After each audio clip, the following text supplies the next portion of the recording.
Industrial డిపార్ట్మెంట్కి సంబంధించి శ్రీధర్ బాబు గారు ఉంటున్నారు, సీఎం గారు అమ్మడి.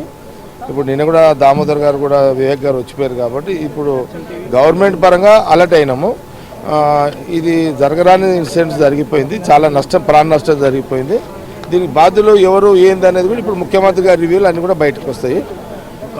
సిద్ధార్థ అనే వాళ్ళ కుటుంబ సభ్యులు వచ్చారు. అసలు సిద్ధార్థ అనే వ్యక్తి లోపలికి పోయిండు, మాట్లాడి ఇంకా ఇంతవరకు ఆ పిల్లగాడికి సంబంధించి ఏం చెప్పలేదు వాళ్ళ కుటుంబ సభ్యులు అంటారు. లేదు కాదు, అంటే వాస్తవానికి కూడా ఇప్పుడు కూలిపోయింది, పడిపోయింది, బిల్డింగ్ అంతా పడిపోయింది. దాని కింద భవిష్యత్తు చాలా మంది ఇంకా ఇరుక్కొనే ఉన్నారు. అధికారులు పాపం మొన్న ఇన్సిడెంట్ జరిగిన కాడ నుంచి జిల్లా కలెక్టర్, జిల్లా ఎస్పీ కానీ, డిపార్ట్మెంట్లు కానీ, ఎంటైర్ ఆల్ డిపార్ట్మెంట్స్ అందరూ కూడా మొత్తం రాత్రి పగలు లేకుండా వాళ్ళ ప్రయత్నాలు చేస్తున్నారు. కానీ ఇప్పుడు వాళ్ళ సరే చనిపోయిన పేరెంట్స్ బాధ ఉంటుంది, ఆ జాగాలు ఎవరమున్నా బాధ ఉంటుంది, అది ఎవరు కూడా మనం భర్తీ చేయలేము. కానీ ఆ కింద ఇరుకపోయి ఇంక ఎంతమంది ఉన్నారు ఏంది అనేది కూడా వాళ్ళు జేసీబీ బ్రదర్ అంతా క్లియర్ చేస్తున్నారు కాబట్టి ఇంకా ఫాస్ట్గా చేస్తున్నారు. పెద్ద మొత్తంలో ఇప్పుడు మనం మీ మీడియా టీవీలనే చూస్తున్నాం, అంత జేసీబీలు పెద్ద ఎత్తున పెట్టి కూడా అంతా క్లీన్ చేస్తున్నారు.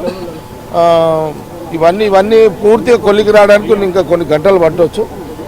అయిపోయిన తర్వాత చనిపోయిన వాళ్ళు ఇంకా కింద ఎవరన్నా ఉంటే తీసి ఎవరి వాళ్ళకి ఇవ్వడము, సరే వాళ్ళ నష్టపరిహారం ఏ రకంగా చేయాలి, ప్రభుత్వ పరంగా ఏం చేయాలి, లేదా ఇక్కడ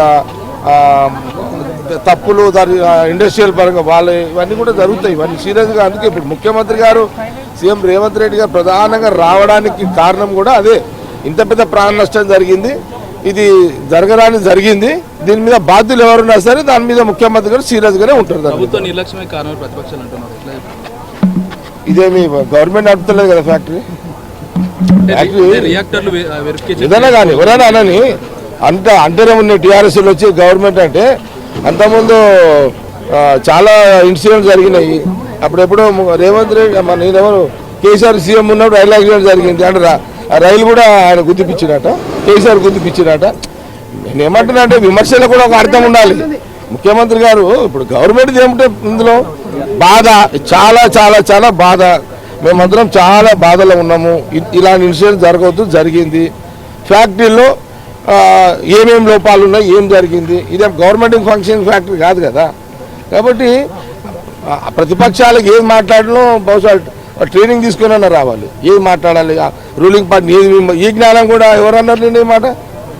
హరీష్ రావుకి ఇంకా ఇన్ని 10 ఏళ్ళు మినిస్టర్ చేసింది కానీ ఇంకా జ్ఞానం సంపాదించుకోలేడు. తెలియదా హరీష్ రావుకి? ఇప్పుడు అంటే ఒక రాజు బురదగాలిపోవడం వల్ల ఈ కంపెనీ నడిపించేది గవర్నమెంట్ కాదు కదా. అరే ఒక దిక్కు చనిపోయారు, వాళ్ళ ఫ్యామిలీస్ బాధలు ఉన్నాయి, వాళ్ళ నష్టపరిహారం గురించి హరీష్ రావు మాట్లాడాలి. కానీ ఫ్యాక్టరీ ప్రభుత్వమే బాధ్యత వహించాలంటే అట్లా ఇన్సిడెంట్స్ 2-3 ఇన్సిడెంట్స్ 30 మంది చనిపోయారు కేసీఆర్ సీఎం ఉన్నప్పుడు. అంటే అవన్నీ కేసీఆర్ చంపించిండా? ఇక మేము అనాలి అన్నమాట. మేము మా జ్ఞానం ఉన్నది, తెలివి ఉన్నది మాకు. తెలుగులో మాట్లాడే మాజీ మంత్రులకు జవాబు ఏం చెప్తాము? ముఖ్యమంత్రి గారు ఏం జరుగుతుందో కూడా మీడియాను కూడా కావచ్చు, అలా ఏమైతుంది ఏం లేదనేది లేవచ్చు. కానీ ఇప్పుడు వాళ్ళ ఫ్యామిలీ బాధిత కుటుంబాలు ఎవరైతే ఉన్నారో ఎవరు ఇప్పుడు జరగాల్సింది అనుకోకుండా జరిగింది, దానికి ఎవరు బాధ్యులు కాదు. అక్కడ మిషన్ల లోపము, ఆ యాజమాన్యంలో ఏమైనా లోపాలు ఉంటే బయటికి తీస్తాము. కానీ ఎవరైతే వాళ్ళ కుటుంబాలు ఉన్నారో ఖచ్చితంగా ముఖ్యమంత్రి గారు ఇప్పుడు వచ్చిన తర్వాత లోపల విజిట్ అంత అయినాక వాళ్ళ పేరెంట్స్ కూడా కలిసిపోతారు. ఇక్కడికి వాళ్ళకి ఏ రకంగా న్యాయం చేయాలనేది సీఎం రేవంత్ రెడ్డి గారు తీసుకునే నిర్ణయం వాళ్ళకంతా బాగుంటుంది. ఇది మొత్తంగా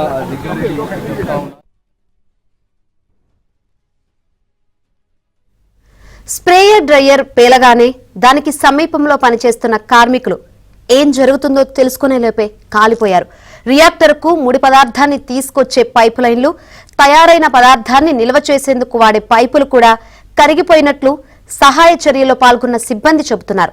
శిథిలాలను తొలగిస్తున్న కొద్దీ మృతదేహాలు బయటపడుతున్నాయి.